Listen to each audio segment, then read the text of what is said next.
Gimana caranya kalau kita kalah berantem kayak tadi sama-sama King Sifrun, kita kalah berantem sama orang, gimana caranya supaya kita justru bisa menang sama dia tanpa berantem? Salah satunya adalah buat orang takut sama dia. Salah satu buat orang takut sama dia. Contoh, Felix Xiao radikal nomor 2. Orang-orang jadi takut kan sama aku kan ya. Kira-kira seperti itu. Padahal kan orangnya lucu. Wajah kayak boyband gitu ya. Artinya ini caranya untuk buat orang jadi takut, seolah-olah ini orang sangat berbahaya sekali. Karena takut itu bisa membuat orang atau mengendalikan orang lain. Contoh misalnya ya, kayak gini misalnya. Di Amerika, ketika mereka mau untuk mengendalikan orang-orang Amerika, mereka harus ngasih rasa takut dulu dengan terorisme. Ketika terorisme datang, maka muncul undang-undang baru yang memaksa orang untuk tidak punya kebebasan lagi. Misalnya seperti apa? Undang-undang spy, undang-undang intel. Itu setiap rumah bisa diintelin sama pemerintah. Yang awalnya nggak ada, jadi ada. Itu undang-undang dibuat supaya untuk apa? Untuk ngendaliin orang. Gimana agar orang mau dikendaliin? Dikasih rasa takut dulu. Semua orang jualan juga begitu. Ada rasa takutnya. Contoh, ibu khawatir gak kalau nanti besok kayak begini. Beli produk saya supaya tidak takut lagi kan gitu. Boleh gak? Boleh.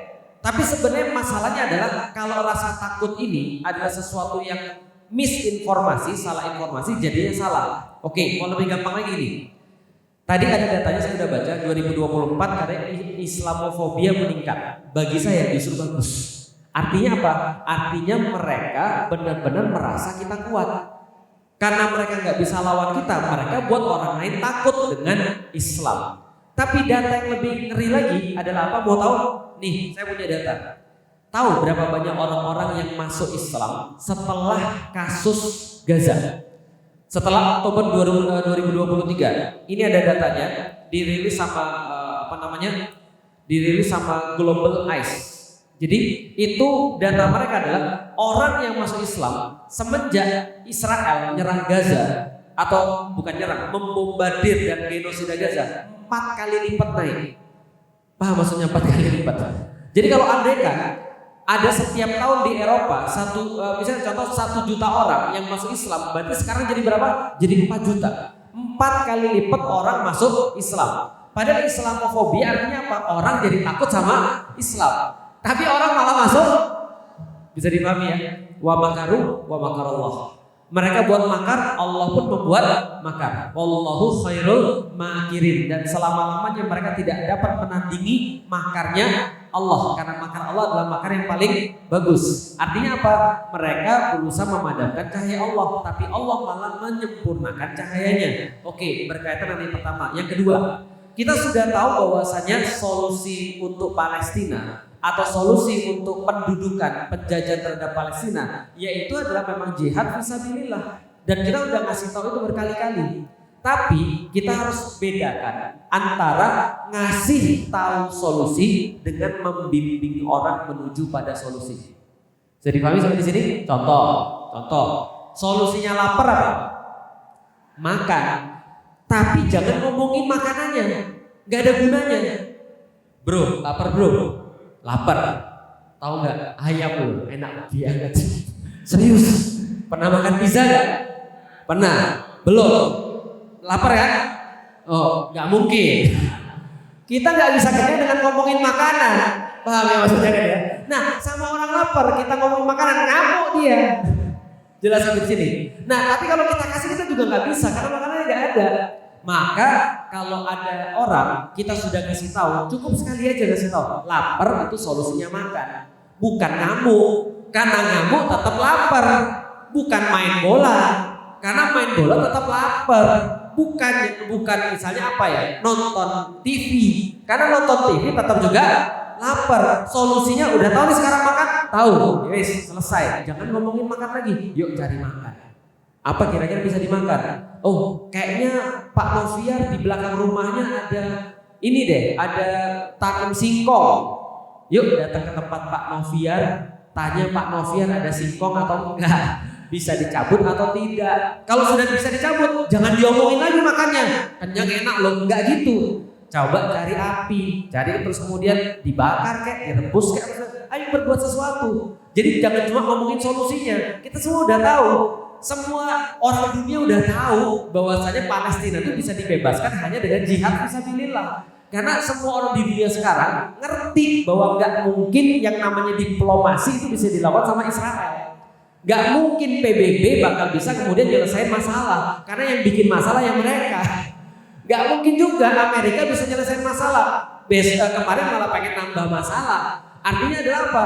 Semua orang udah tahu bahwa jihad fisabilillah itu solusi. Maka jangan diomongin lagi. Karena orang udah tahu. Sekarang apa? Oke, gimana caranya bisa berjihad? Tadi kan sudah kita simulasikan ya.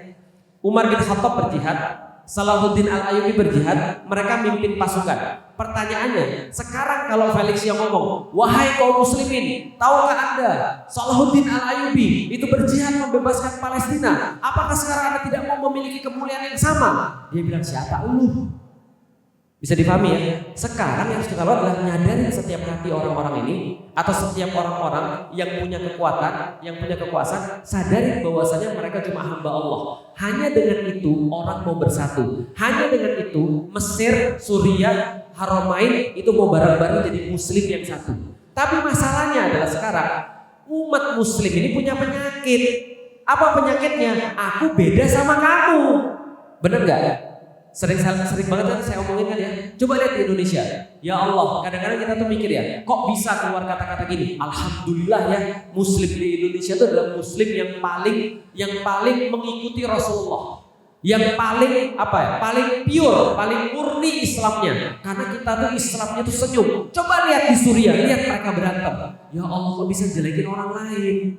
Emang kita pernah diajarin oleh Rasulullah jelekin muslim yang lain? Gak pernah. Bahkan Rasul marah banget ketika Abu Dzar Al-Ghifari ngomong dari mulutnya. Ingat kan yang saya kemarin sampaikan, Abu Dzar Al-Ghifari ketika debat sama Bilal, dia sempat ngomong, "Yabna sauda, wahai budak berkulit hitam," atau wahai yang mamanya hitam. Maka kemudian apa yang dikatakan oleh Rasulullah? Wahai Abu Dzar, dari lisanmu masih ada dakwah-dakwah jahiliyah. Masih ada ucapan-ucapan jahiliyah. Kenapa? Karena memisahkan satu muslim dengan muslim yang lainnya. Pertanyaannya, apakah yang hitam lebih nggak bagus daripada yang putih? Ya kalau di dunia skincare mungkin iya. Tapi di dunia Islam nggak boleh mengatakan bahwasanya sesuatu itu baik daripada warna kulit. Tapi sekarang masih kejadian, masih. Ya Allah, kita sedih banget pas Gaza dibombardir. Orang Arab Saudi bilang apa? Makanya lu pindah dong dari situ. Lah mereka mungkin nggak ngomong gitu kalau mereka merasa satu umat. Nggak mungkin. Kalau mereka merasa satu umat, nggak mungkin. Berarti kita sekarang terpisah-pisah kan? Jangankan disuruh jihad bareng-bareng aja nggak mau. Jangankan jihad, bareng-bareng aja kita sekarang belum mau. Jangankan Arab Saudi, jangankan Mesir, jangankan Suriah yang sekarang. Ya Allah, Indonesia aja ya Allah, Bapak Ibu sekalian, ini PR kita masih banyak. PR kita untuk nyatuin orang-orang muslim yang kayak tadi. Ada kita barusan kemudian baru mau nyatuin umat muslim, kasih cerita tentang Muhammad Al-Fatih. Ada penceramah juga ngomong terus sebenarnya Allah itu cuma dongeng doang. Gitu kan. Ya pokoknya kalau mau ngomong langsung kan begitu kan enak. Bisa dipahami gak sih kira-kira maksudnya? Nah artinya di antara kita aja itu PR-nya masih banyak. Di antara ibu-ibu ini PR-nya masih banyak.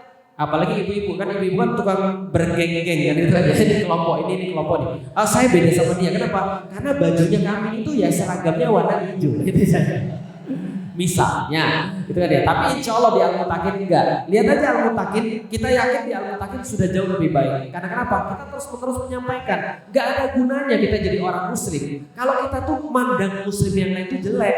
Nah ini kan belum ada nih masalahnya nih. Nah jadi tidak ngomongin di titik ini, tapi ngomongin di titik ini. Masuk kepada pertanyaan kedua tadi, gimana cara aku berdakwah di dunia yang sekarang? Lihat baik-baik, dengar baik-baik. Orang cuma mau mendengar sesuatu yang penting bagi dia. Selain itu akan hilang dari kupingnya dia. Contoh ya, saya bilang sama ibu-ibu sekalian, IHSG meningkat loh ibu. IHSG hancur loh, turun jauh. Gua gak punya saham, IHSG apa lagi? Gak berarti sama ibu-ibu. Terus aku bilang sama ibu-ibu sekalian, ibu-ibu tahu gak ibu-ibu? Kalau kita berbicara tentang geografi di dunia ibu-ibu ya, maka ada satu tuh selat penting yang harus benar-benar dikuasai. Ibu-ibu bilang selat apa, makanan atau apa? Paham gak jalan maksud saya? Tapi kalau kita bicara tentang sesuatu yang ibu-ibu relate, contoh ya misalnya ibu-ibu punya anak-anak, punya anak-anaknya megang gadget, iya. Gimana kalau anaknya diambil gadgetnya ngamuk Ustaz? Tahu nggak gimana caranya supaya anak-anaknya nggak ngamuk? Ibu-ibu langsung dengerin. Jelas ya sampai di sini. Maka kita tahu bahwa kita ngomong tentang sesuatu yang relate. Maka tugas saya setiap hari ibu-ibu sekalian mikir di rumah itu gimana kalau saya ketemu anak-anak game, apa yang relate bagi mereka? Gimana kalau saya ketemu orang-orang semisal kayak misalnya sekarang kita buat program bareng Escape Raymond Chin misalnya, apa yang kemudian relate bagi mereka? Kalau Raymond Chin, aku bawa terus kemudian kajian Nahwu Shoroh, bukan hanya dia yang bingung, aku juga bingung. Jelas sekalian. Yang kita bahas bukan Nahwu Shoroh, yang kita bahas bukan balaghah, yang kita bahas bukan yang kita bahas logika. Ayo sini, menurutmu logika Islam gimana? Oh, Islam tuh nggak masuk logika. Oke, kita buktiin Islam masuk logika atau enggak. Anak-anak punya perbedaan. Tiba-tiba ada anak-anak SMP yang kita bahas adalah bagaimana caranya secara kemudian militer Islam bisa bersatu dan potensi militer orang-orang muslim. Yang dia peduli, dia baru putus pacaran. Dia stres putus pacaran, dia merasa dunia udah berakhir. Bisa dipahami Ibu sekalian. Anak-anak bucin-bucin ini mana peduli tentang yang lain. Maka coba ngomong tentang sesuatu yang relate bagi mereka. Karena Rasulullah itu paling relate ketika ngomong dengan para sahabat. Itulah kenapa setiap orang yang ngomong dengan Rasulullah, mereka berkata apa? Rasul itu paling dekat sama saya. Paham maksudnya? Rasul paling dekat sama saya. Kenapa? Rasul itu paham banget sama saya. Semua orang merasa dekat sama Rasulullah karena Rasul tahu yang mereka perlukan. Bisa dipahami sampai di titik ini ya. Jadi ngomong sesuatu yang relate sama mereka. Karena kita nggak bisa ngajak orang langsung di titik ini. Tahu Bapak Ibu sekalian, yang menarik ketika Ustadz Fatih Karim ngomong kepada saya, ketika saya pas nyari Islam, tahu apa yang menarik? Yang menarik bagi saya, Ustadz Fatih Karim logis. Udah itu aja. Ustadz Fatih Karim logis. Itu yang menarik bagi saya. Setelah kemudian saya tahu bahwasanya Islam itu logis lewat Ustadz Fatih Karim, saya masuk Islam. Apa yang muncul ketika kemudian saya sudah tertarik dengan Ustadz Fatih Karim? Koneksi. Apa namanya? Koneksi. Koneksi itu ibarat kabel, connect, terhubung. Kalau sudah connect, apapun yang Ustadz Fatih Karim ngomong nyampe ke saya. Maka dia ngomong ke saya, Lik, ternyata masalah Islam itu bukan cuma masalah ritual, Lik. Karena kalau Islam itu cuma masalah ritual, pesantren udah bisa nyelesain. Karena orang-orang bisa sholat, tapi Lik, masalah umat muslim itu adalah mereka pilih-pilih. Oh gitu ya. Pilih gimana Kang? Oh mereka mau sholat, mereka mau belajar tentang puasa, tapi mereka meninggalkan syariat yang lain. Di dalam Al-Quran, afatu'minuna bi ba'dil kitabi wa takfuruna bi ba'd. Kata Allah, apakah kalian pilih-pilih agama, ngambil sebagian lalu mencampakkan sebagian yang lain? Kalau gitu apa yang dicampakkan? Contoh, riba Lik. Emang sekarang negara ini melarang riba? Iya ya, enggak juga ya. Apalagi yang kemudian dengan diterapkan? Hukum potong tangan Lik. Emang sekarang diterapkan? Enggak juga ya. Iya ya. Ya berarti benar ya kita pilih-pilih. Nah itu Lik kenapa kita hancur? Justru karena Islam enggak diterapkan. Berarti solusinya apa Kang? Menerapkan Islam. Gimana caranya? Ajak sebanyak mungkin orang yang muslim ini untuk sadar dan peristiwa ini. Awalnya gara-gara ngomongin apa? Awalnya ngomongin logika. Awalnya saya curhat Fatih Karim, saya masuk Islam, saya putusin pacar saya, kan gitu kan ya. Lalu kemudian jadilah Falik yang sekarang. Falik yang sekarang nggak dibentuk cuma 1-2 hari. Relate dulu sama orang, punya koneksi. Kalau kita sudah punya koneksi, apapun bisa kita sampaikan kepada orang. Tapi kalau sebaliknya, belum apa-apa dalam tanda kutip ya, kita sudah dianggap nyebelin sama orang nggak mau dengar kita lagi. Bisa dipahami? Karena dia sudah nganggap kita nyebelin. Maka menjadi relate dengan orang itu lebih penting daripada mendakwai seseorang. Contoh lagi, ini ada teman kita. Ustadz Wimar itu lagi latihan stand up kan sekarang. Jadi dia lagi latihan lucu dia sekarang. Bisa dipahami ya? Kalau ada orang-orang yang lain bilang apa? Ustadz kok latihan lucu? Paham sampai di sini? Padahal menurut Bapak Ibu sekalian lucu penting atau enggak? Lihat nggak di Indonesia orang-orang lucu itu lebih didengerin daripada para politisi sekarang. Benar nggak? Ya kan ya? Lihat di sosial media, bintang Emon lah, gitu kan ya, ngeritik pemerintah, didengerin orang, dengerin. Dia kasih tahu tentang RUU TNI, Panji Pragiwaksono, didengerin juga sama orang. Kenapa? Karena orang lucu dianggap lebih dipercaya, karena dia lucu. Bisa dipahami ya? Artinya dia belajar untuk jadi lucu nih, Ustadz Wimar ceritanya. Suatu waktu dia ketemu dengan orang di kelas yang sama-sama anak ngaji juga. Karena mereka berniat mau berdakwah pada orang-orang. Gimana caranya kita bisa berdakwah pada orang-orang lucu? Gitu kan ya. Lalu itu ditanya sama Ustaz Wimar, gimana kita bisa mempengaruhi supaya orang-orang ini jadi bisa ngerti Islam? Tahu nggak jawabannya Ustaz Wimar apa? Lu gak usah mikirin dakwah dulu, lu mikirin lucu aja dulu. Paham maksudnya? Karena kalau lu di sini nggak lucu, lu nggak dengerin orang. Bisa dipahami maksudnya? Contoh ya, kalau Anda mau dakwah kepada misalnya para pengusaha atau Anda mau dakwah kepada para pelaku bisnis, pastikan Anda bisnisnya jalan dulu. Bukan hafal dalil dulu. Karena kalau Anda hafal dalil, terus kemudian Anda mohon maaf nih, ketemu pinjam 100 dong. Orang nggak mau dengar. Paham ya? Orang hanya mau dengar orang yang relate sama dia. Maka ketika misalnya contoh, mohon maaf ya, ketika aku secara pribadi mulai Dio ngaji, baru mulai bikin podcast, ngundang orang susah Bapak-Ibu sekalian. Kenapa? Susah bagi orang nggak terkenal untuk ngundang orang. Tapi kalau kita sudah terkenal, ngundang orang lebih mudah atau tidak? Lebih mudah. Maka dalam posisiku yang sekarang, kenapa aku banyak mendapatkan kemudahan? Kenapa ada orang-orang datang ke aku, Ustaz aku mau pengen tahu tentang Islam. Ustaz aku pengen belajar tentang Islam. Ada orang-orang yang influencer, ada artis datang, Ustaz aku pengen belajar tentang Islam. Kenapa? Karena aku sudah satu level dengan mereka. Paham sampai di sini? Nah, kalau kita sekarang masih di sini, naikkan dulu level kita setidaknya dengan orang-orang yang mau kita tuju sehingga kita bisa lebih mudah berdakwah pada mereka. Tapi sabar. Karena bagaimanapun juga dakwah itu adalah ekspresi rasa cinta. Jadi mulai dulu mencintai orang, peduli sama orang, belajar relate sama orang, baru setelah itu ngomong dakwah. Itu juga berlaku bagi Bapak dan Ibu sekalian. Udah kita bilang ya, kalau mau dakwain anaknya, jadilah ibu yang tidak menyebalkan. Paham sampai di titik ini? Nih aku mau cerita dikit lagi. Dio ngaji ada yang namanya Rizko. Tahu namanya Rizko? Dio ngaji jadi ada yang namanya Rizko. Rizko ini ceritanya orang Palembang sama kayak saya. Ibunya hijrah. Jadi awalnya itu nggak peduli dengan agama, tiba-tiba terus kemudian peduli dengan agama. Setelah hijrah, anaknya kena omel terus. Kamu ini gimana sih? Wah, dibagiin buletin nih anaknya nih. Setelah terus kemudian anaknya dibagiin buletin, lalu kemudian anaknya dimarah-marahin. Tahu apa yang terjadi sama Rizko? Kabur dia pergi ke Bali. Paham maksudnya? Karena nyebelin ibunya bagi dia. Mohon maaf ya, ini kata dia bukan kataku. Jadi bagi dia ibunya tuh di rumah nyebelin. Maksudnya lebih mending ibu yang kemarin daripada sekarang. Bagi dia gak nyaman dia di rumah. Kalau orang udah gak nyaman gimana mau dengerin? Akhirnya dia lari ke Bali. Lari ke Bali ketemu grupnya Ustadz Dery. Malah di situ dia hijrah juga. Pulang ke rumah sekarang sama kayak ibunya. Paham maksudnya? Tapi apa yang membuat dia hijrah di Bali kira-kira? Ya jelas doa ibunya lah. Bukan hanya doa ibunya, tapi pendekatan yang membuat dia nyaman sehingga Islam itu bisa dikasih tahu kepada dia. Nah, jadi sesuatu yang relate itu maksudnya. Artinya coba bayangin ya. Contoh ya. Kalau dulu yang saya ketemu bukan Ustaz Fatih Karim, tapi yang saya ketemu tiba-tiba langsung bilang begini, solusi terhadap Palestina adalah jihad fisabilillah. Yang ada saya ngeri atau tertarik. Ngeri. Tapi kalau saya ngomong solusi terhadap Palestina adalah jihad fisabilillah, itu menarik bagi siapa? Menarik bagi teman-teman yang sudah punya level yang seperti itu. Jelas ya? Beda orang, beda cara.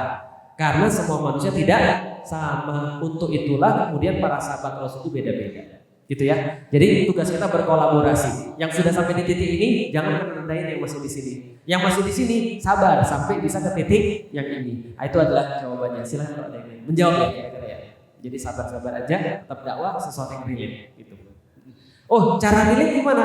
Cara relate aku lupa. Temenin orang-orang yang mau kita ajak dakwah. Temenku luar biasa tuh. Dia punya strategi gini. Contoh ya. Ini bagi cowok-cowok nih. Kalau mau ya, temenku punya strategi dulu gini. Gimana cara melatih kita bisa untuk jadi relate sama orang? Awalnya dia nyari orang-orang yang nganggur. Siapa itu? Tukang parkir. Dia jadi karena kita kuliah paginya sampai siang, jam 8 dia nongkrong sama tukang parkir, ngobrol sama tukang parkir. Ngelihat apa keresahan tukang parkir. Apa yang dibicarakan sama tukang parkir dan satpam. Nanti besok ketika dia mau dakwah pada seorang mahasiswa, dia temenin mahasiswa dulu. Gak usah dakwah, main aja dulu. Mereka tuh ngapain sih sebenarnya? Cara pikir mereka seperti apa sih? Ke anak game sama. Ayo main dulu aja sama mereka. Main dulu aja sama mereka, lihat cara berpikir mereka kayak apa yang mereka omongkan, apa yang penting bagi mereka, sehingga nanti kita bisa masuk. Nah jadi itu cara supaya kita relate. Coba langsung bergaul dengan mereka. Tapi kadang-kadang kita sudah mulai merasa gak nyaman dulu, karena mereka kayak apa ya? Karena kita kayak melihat bahwa kok aku kayak gabung maksiat ya. Jangan gabung maksiatnya, tapi harus kumpul bareng mereka. Harus kemudian merasa nyaman dengan mereka. Itulah kata Gus Baha. Orang tidak akan pernah bisa dakwah dengan sempurna sebelum dia santai melihat orang maksiat. Bukan membolehkan ya. Santai itu artinya adalah apa? Dia tahu ini adalah target dakwah dia dan dia tahu bagaimana cara masuknya. Bukan berarti mengokekan maksiat, tapi santai dengan maksiat maksudnya adalah kita bisa masuk pada mereka. Jadi jangan sampai kayak kita tuh kayak jijik banget. Mohon maaf. Aku pengen cerita dikit. Sorry ya, aku pengen cerita dikit ya. Kalau aku cerita nggak bisa berhenti soalnya. Aku pernah mau dakwah sama orang. Pas aku masuk ada anjing. Kira-kira gimana? Kalau kita astagfirullahaladzim, kira-kira gimana? Problem kan? Kalau misalnya tiba-tiba ada anjing terus kita tendang di sana. Jangan deket-deket, jijik banget. Kayak kelihatan jijik aja bisa. Kita langsung gak relate. Maka aku mikir, oke, paling parah apa nih? Kena jilat kan? Kalau kena jilat paling parah apa nih? Kalau Fikih Syafi'i cuci 7 kali, salah satu dengan tanah. Tapi bisa selesai gak? Bisa, tapi kalau aku jijik saat itu, maka dia gak mau dengerin aku dong. Karena dia punya anjing, tentu karena itu dia peduli dengan anjingnya. Berarti aku ya santai-santai aja. Nah kenapa? Ya kan aku udah pernah lihat anjing juga ya. Tapi maksudnya kita jadi ngerti bagaimana cara memosisikan diri itu maksudnya. Aku ketemu dengan orang pacaran, datang ke aku, Ustaz, aku galau. Kenapa? Aku putus pacaran. Aku bilang, udah haram. Enggak juga gitu. Tapi aku nanya dong, kenapa putusnya? Walaupun aku gak suka, terakhir aku bilang, ya jadi gini ya, dalam keyakinanku pacaran itu bukan cara yang benar di dalam Islam untuk mencari jodoh. Jadi kalau lu sekarang sedih, ya mungkin itu bagian cara Allah menyelamatkan kamu, kan gitu. Tapi bisa paham gak sih maksudnya? Tapi kalau dari awal kita udah jijik ketika ngeliat dia, terus gimana dia mau berubah gitu maksudnya. Terakhir kali aku ketemu LGBT, aku ketemu transgender. Aku ketemu transgender, mereka curhat, kami kalau mau hijrah gimana ya? Ya udah, karena dia laki-laki, kalau mereka berpakaian seperti perempuan, aku bilang pertama, jangan berkerudung ya. Gitu. Karena dia laki-laki, paham ya maksudnya? Jelas ya maksudnya? Terus aku kasih tahu, yang kita gak suka sama kamu itu bukan kamunya, tapi adalah kelakuan kamu. Jadi kalau kamu tetap seperti ini, minus kelakuan-kelakuan yang buruk, gak apa-apa. Maksudnya tetap seperti apa Ustaz? Ya kamu maksudnya tetap jadi kayak gini, kamu kayak feminim gitu maksudnya. Karena banyak kan kita punya teman-teman yang feminim, tapi lu nggak godain cowok gitu kan sebagai seorang cowok, nggak berpakaian seperti cewek, ataupun tidak melakukan hubungan seksual yang salah gitu kan ya. Ya itu oke aja. Nanti kita kasih tahu bukan kamu yang aku benci itu kelakuanmu. Kalau kelakuanmu berhenti, aku juga berhenti membenci kelakuanmu kan gitu kan ya. Bisa dipahami nggak sih kira-kira maksudnya? Nah jadi itu cara kita berdakwah itu dulu.